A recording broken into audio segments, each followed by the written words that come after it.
Welcome to the deep dive.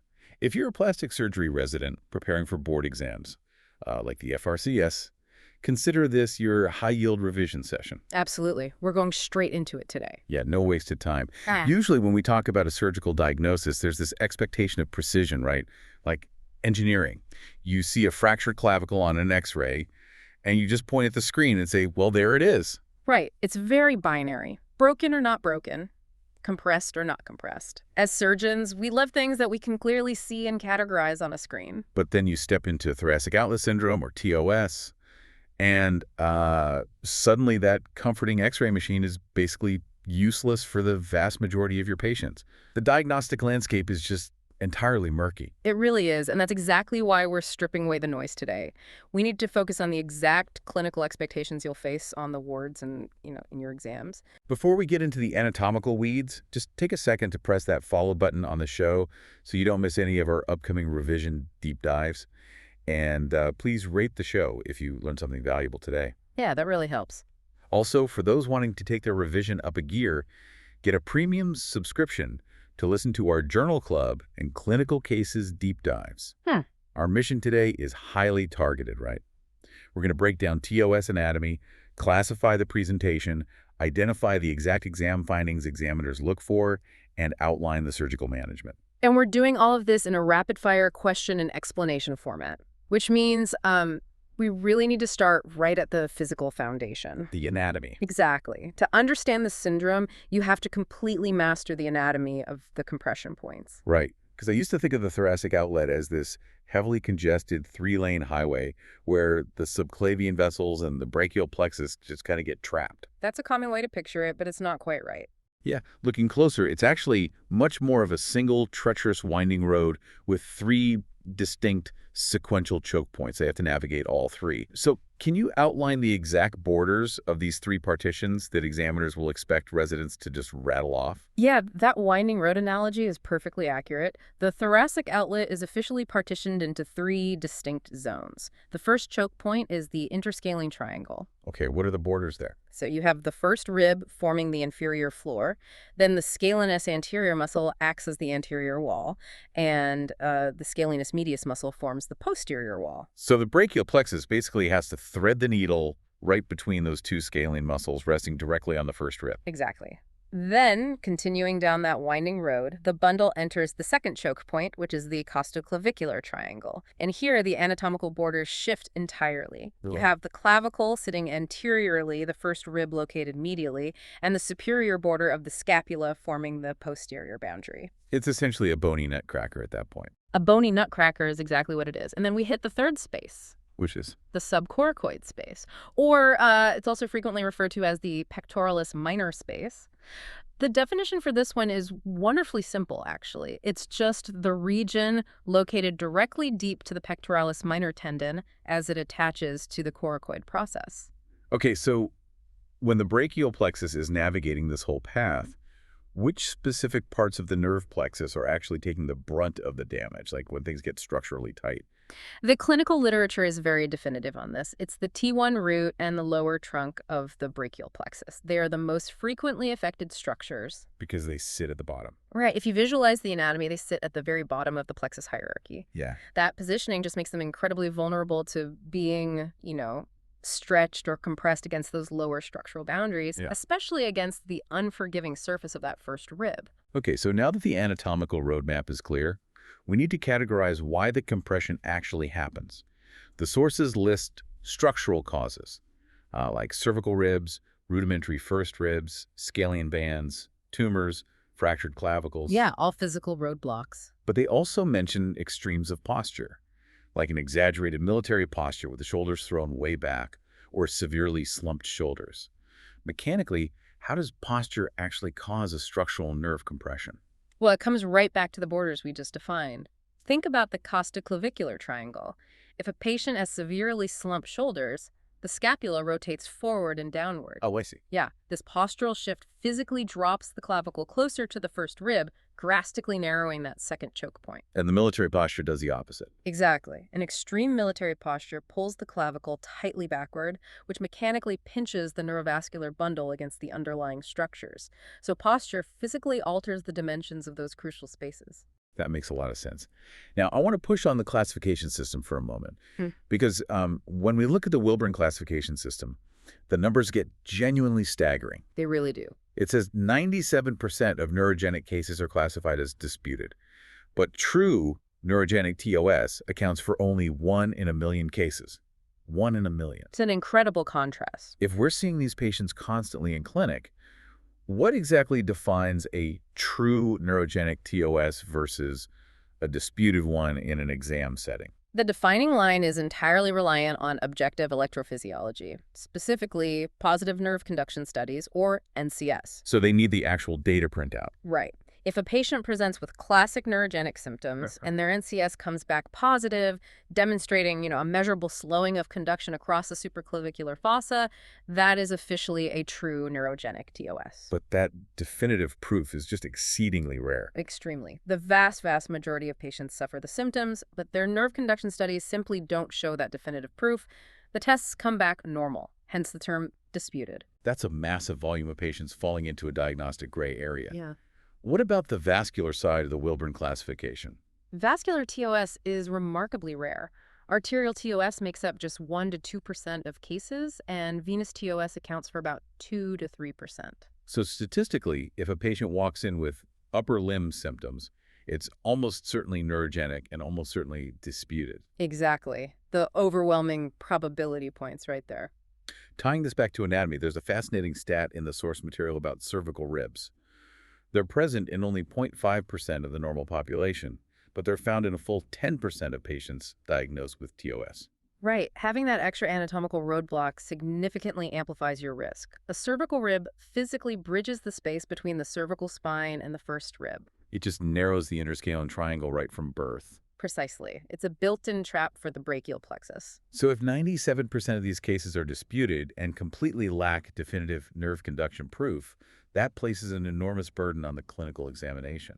Your hands are essentially your only reliable diagnostic tool here. So how do we build a foolproof history and physical for a suspected TOS patient? Examiners will want to know exactly how to assess this.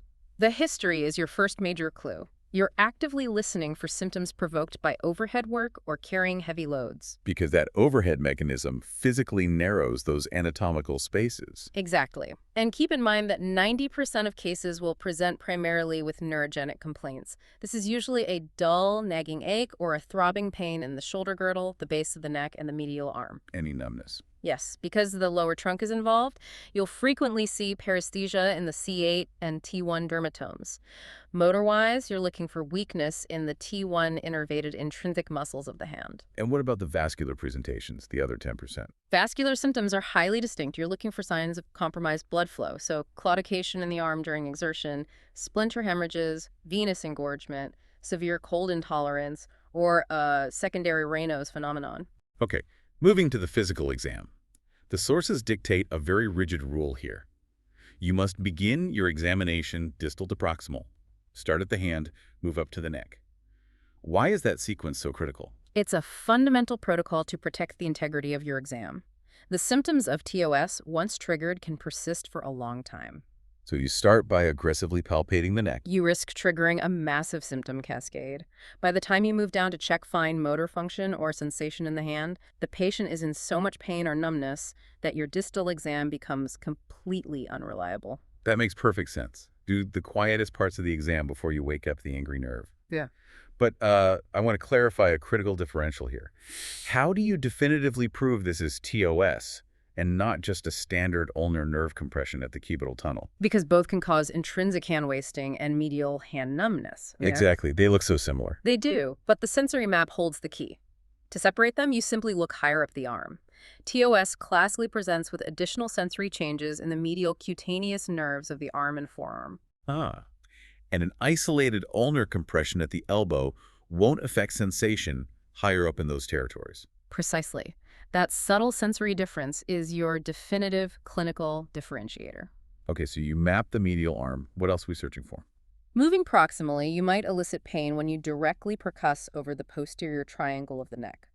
For motor function, you're actively seeking out weakness and visible wasting of both the ulnar and median innervated hand intrinsics. And in the vascular exam, Yeah. you're comparing the good arm to the bad arm, right? Right. You check for color or temperature differences. You must take the blood pressure in both arms.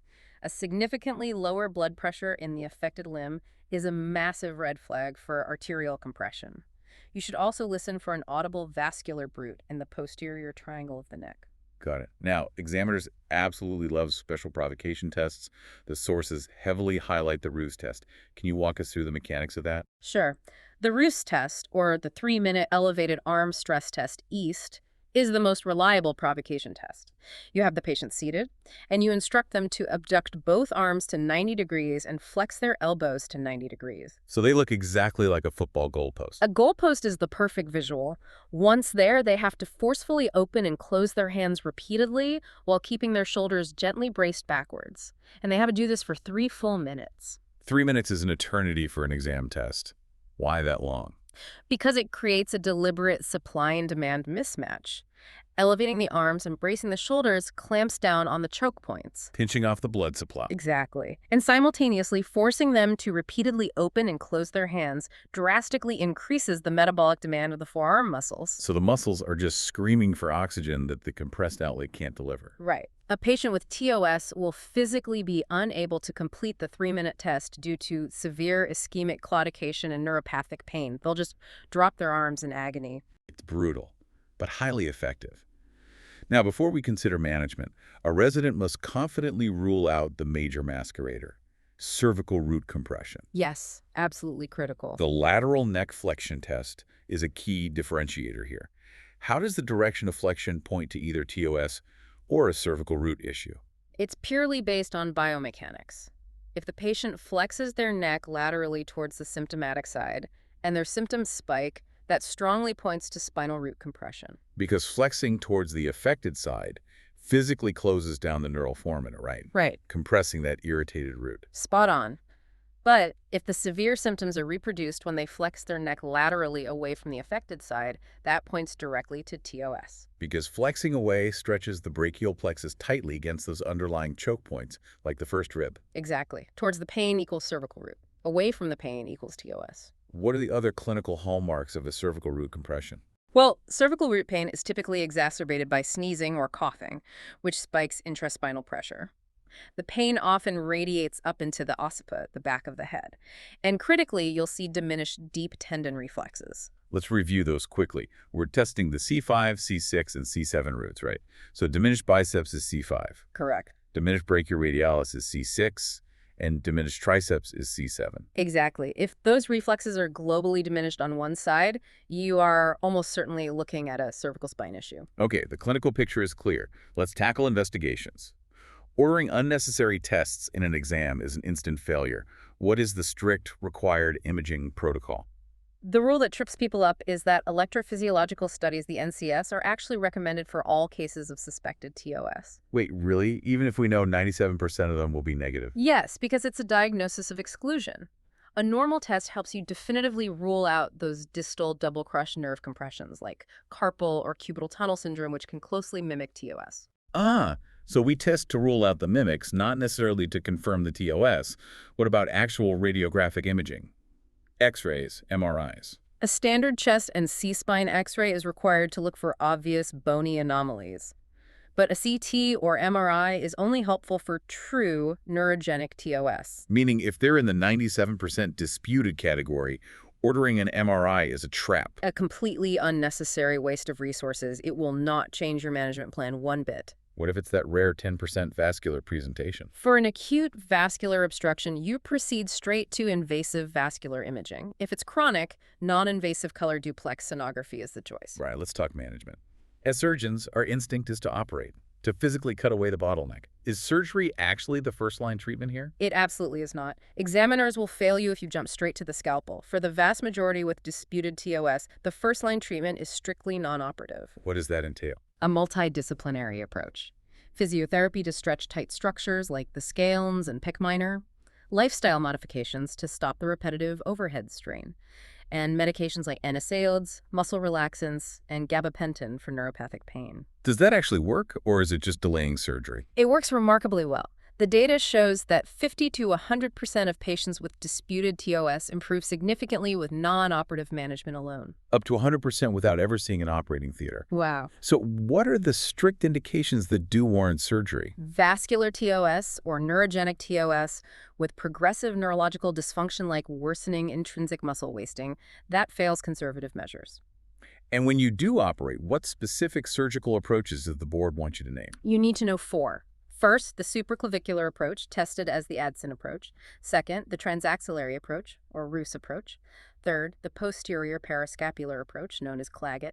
And fourth, the transthoracic approach. Supraclavicular Adson, transaxillary Roos, posterior parascapular Claggett, and transthoracic. Got it. That covers the foundational anatomy, the vital exams, and the management. It's a challenging topic because it removes the safety net of absolute certainty. Your success depends entirely on your clinical exam. It really is a paradox. The most common variation of this surgical condition, 97% of cases, is disputed, lacks imaging evidence, and is treated non-operatively. It forces the plastic surgeon to be a master diagnostician rather than just a technician, something to mull over. Absolutely. We want to hear your thoughts on this. Leave a comment or a question about today's review. Did we clarify the Wilburn classification, or do the mechanics of the lateral neck flexion test still trip you up? Let us know.